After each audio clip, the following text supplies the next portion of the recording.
बात करते हैं चीन में कोरोना से तबाही के बाद एक्शन में आई भारत सरकार की।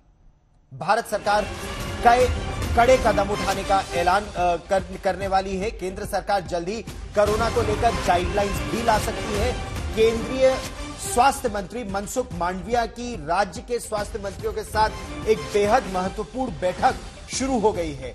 बैठक के बाद नए साल और आने वाले त्योहारों को लेकर दिशा निर्देश जारी किए जा सकते हैं। इस बीच मंगलवार को सभी स्वास्थ्य केंद्रों में मॉक ड्रिल भी कराई जाएगी।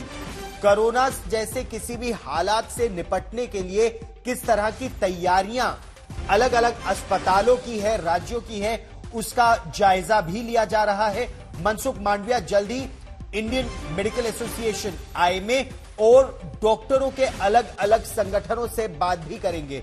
इस बीच अच्छी खबर यह आ रही है कि आज नेजल वैक्सीन यानी नाक से दिए जाने वाला टीका कोरोना के खिलाफ एक नए और संभवतः बेहद कारगर हथियार के रूप में सामने आया है।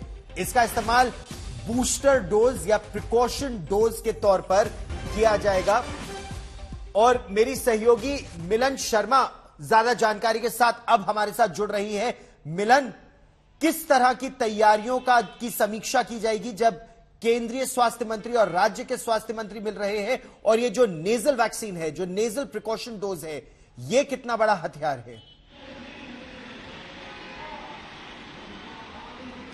गौरव, आपने सही कहा। जो नेजल वैक्सीन जिसका अब इंट्रोडक्शन होने वाला है कोविड के कोविन ऐप पर, ये बहुत ही बड़ा हथियार है कोरोना के खिलाफ। बिकॉज ये जो प्रिकॉशन डोज होगी ये आपको नाक में लेनी होगी और इसमें कोई सुई का इस्तेमाल नहीं होगा। जैसे आप ड्रॉप्स लगाते हैं वैसे ही ड्रॉप्स लेने होंगे और नाक के दोनों तरफ 4-4 ड्रॉप्स आप डालेंगे और एक ही डोज में काम हो जाएगा। इस तरीके से ये वैक्सीन काम करती है गौरव। तो जाहिर सी बात है, जहां पर एक तरफ भारत सरकार कह रही है कि हम नहीं चाहते कि ज्यादा प्रतिबंध लगाए जाएं। प्रधानमंत्री ने खुद जब समीक्षा बैठक की थी, उन्होंने खुद कहा कि लोगों में अब ढिलाई नहीं होनी चाहिए और कोरोना को लेकर थोड़ी सी सतर्कता बरतनी पड़ेगी। इसी के चलते आज जो मीटिंग हो रही है स्वास्थ्य मंत्री केंद्र के स्तर पर और राज्यों के स्वास्थ्य मंत्रियों के साथ, उसमें भी बैठक में यही कहा जाएगा कि आप हमें प्रिकॉशन डोज के लिए अब सरकारों को या राज्य सरकारों को और ऑप्शंस दिए जा रहे हैं। और इसी के साथ साथ ये भी कहा जा रहा है कि मास्क की वापसी हो सकती है,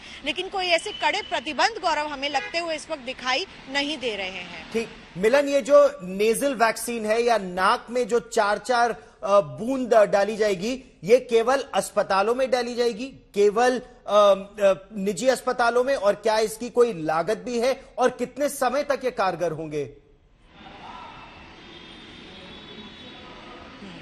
देखिए, जैसे कोवैक्सीन की जो वैक्सीन लगती थी वो 2 डोज की वैक्सीन होती थी। हमें बताया गया है कि जो नेजल वैक्सीन रहेगी वो एक ही वक्त पे डाली जाएगी और 4-4 ड्रॉप्स डालकर ये अपना काम कर सकती है। सबसे अच्छी बात मैं बताऊं कि इसमें कहा जा रहा है कि जो सुई लगने के बाद जो दर्द होती है और बाजू में जो भारीपन महसूस होता है एक दिन तक, वो नहीं होगा।